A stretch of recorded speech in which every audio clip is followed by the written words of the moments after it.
साहेबांनी एक वक्तव्य केलं आहे की मला जर निवडून दिला तर कोकणातील बेरोजगारी ही पूर्णपणे निष्क्रिय करेल आणि रोजगाराची संधी उपलब्ध करून देईल, त्याचप्रमाणे कोकणचा कॅलिफोर्निया करेल. तर ह्याबद्दल थोडक्यात काही सांगू शकाल का तुम्ही?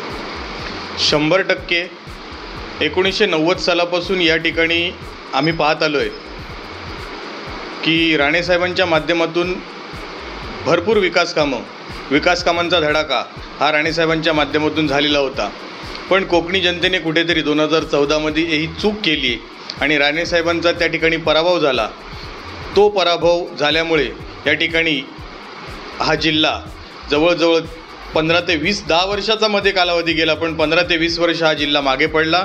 पण आता पुन्हा एकदा राणेसाहेबांना भारतीय जनता पार्टी आणि महायुतीने जी संधी दिली आहे त्या संधीचं सोनं, बेरोजगारी असेल, नवीन उद्योगधंदे असतील, एखादा डीम प्रोजेक्ट असेल, 10 वर्षात इतर ज्या असलेल्या खासदारांनी काही या ठिकाणी कोणताही एक प्रकल्प आणू शकले नाहीत. या ठिकाणी विकास ठप्प झालेला आपल्याला सगळ्यांना पाहायला मिळतो आहे. पण उद्या राणेसाहेब निवडून आल्यानंतर 100% पुन्हा एकदा विकासाची गंगा या जिल्ह्यात आपल्याला वाहताना दिसेल.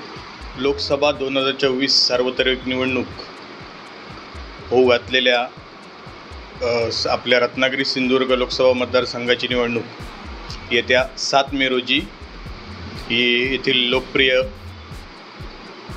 उमेदवार सन्माननीय श्री नारायणराव राणे यांच्या प्रचारार्थ आज प्रचार कार्यालयाचं संपर्क कार्यालयाचं उद्घाटन करण्यात आलं. त्याप्रसंगी आम्ही त्या ठिकाणी उपस्थित होतो. 9 एप्रिल रोजी गुढीपाडव्याच्या सभेत राजसाहेबांनी मोदीजींना बिनशर्त पाठिंबा जाहीर केल्यानंतर आम्ही त्या ठिकाणी दुसऱ्या दिवसापासूनच कामाला लागलो. फक्त इथे उमेदवार उशिरा जाहीर झाल्यानंतर तरी पण आम्ही आमचं काम हे करत होतो.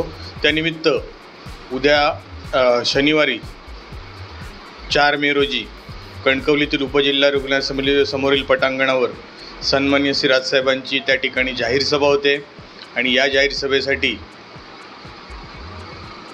जिल्ह्याभरातून असंख्य महाराष्ट्र सैनिक या सभेला उपस्थित राहून ही सभा यशस्वी करणार आहेत आणि येणाऱ्या निवडणुकीत सर्व मतदार हे सन्माननीय मोदीजी आणि सन्माननीय श्री राणेसाहेब आणि राजसाहेब यांच्यावर विश्वास ठेवून राणेसाहेबांना प्रचंड मताधिक्याने निवडून देतील असा मी विश्वास व्यक्त करतो.